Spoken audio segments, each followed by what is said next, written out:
ఒకప్పుడు పచ్చని పొలాలు, చిన్న చిన్న ఇళ్ళు, ప్రశాంతమైన వాతావరణమున్న ఒక చిన్న గ్రామం ఉండేది. ఆ గ్రామంలో రమేష్ అనే ఒక పేద బాలుడుండేవాడు. రమేష్ చాలా నిశ్శబ్దంగా ఉండేవాడు, కాని అతని మనసు మాత్రం కలలతో నిండిపోయి ఉండేది. అతనికి ఒకే ఒక గొప్ప కోలిక, చిత్రాలు గీయడం. కాగితం లేకపోయినా, పెన్సిల్ లేకపోయినా రమేష్ ఆగలేదు. కొన్నిసార్లు రాయి ముక్కతో, కొన్నిసార్లు చిన్న కర్రతో నేలపై చిత్రాలు గీసేవాడు. పక్షులు, చెట్లు, ఇళ్ళు, మనుషులు, ప్రతి చిత్రంలో అతని కలలు కనిపించేవి. కాని అతని మనసులో ఒక బాధ ఉండేది. నా దగ్గర నిజమైన పెన్సిలుంటే నేనింకా ఎంత అందంగా చిత్రాలు గీయగలనో అని ఆకాశం వైపు చూసి అనుకునేవాడు. ఒకరోజు సాయంత్రం వేళ రమేష్ ఎప్పటిలాగే నేలపై చిత్రాలు గీస్తూ ఉన్నాడు. అంతలో నేలపై ఏదో మెరిసినట్టు కనిపించింది. అది ఒక మాయా పెన్సిల్. ఆశ్చర్యంతో రమేష్ దాన్ని చేతిలోకి తీసుకున్నాడు. ఆ పెన్సిల్తో ఒక చిన్న పక్షిని గీశాడు. అద్భుతం! ఆ పక్షి నిజంగా రెక్కలు కొట్టి ఎగిరిపోయింది. రమేష్ ఆనందానికి అవధులు లేకపోయాయి. కాని ఆ పెన్సిల్ దొరికిందని అతను స్వార్థంగా మారలేదు. అతను ముందుగా గుర్తు చేసుకున్నది గ్రామంలోని పేదవాళ్లను. చిన్నపిల్లలకు బట్టలు లేవు, పుస్తకాలు లేవు, కొంతమందికి తినడానికి ఆహారం కూడా లేదు. రమేష్ బట్టలు గీశాడు, పుస్తకాలు గీశాడు, అన్నం గీశాడు. అవి అన్నీ నిజంగా మారిపోయాయి. గ్రామంలో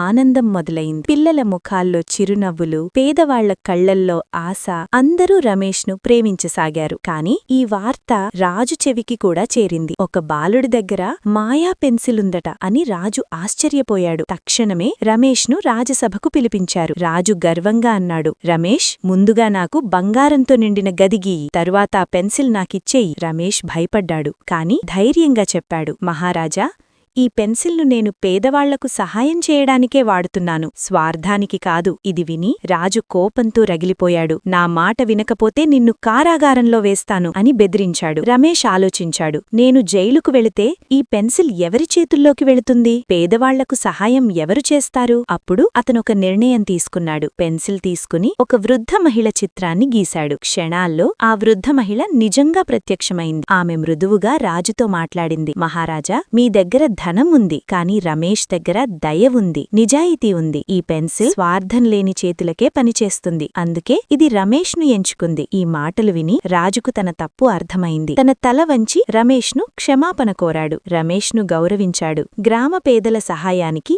ఆశీర్వదించాడు. గ్రామం మళ్లీ శాంతితో నిండిపోయింది. ఈ కథ మనకు నేర్పే నీతేంటంటే, ధనం కంటే దయ గొప్పది, మాయాజాలం కంటే నిజాయితీ శక్తివంతమైనది. ఇతరుల కోసం చేసే మంచి పనులే నిజమైన సంపద.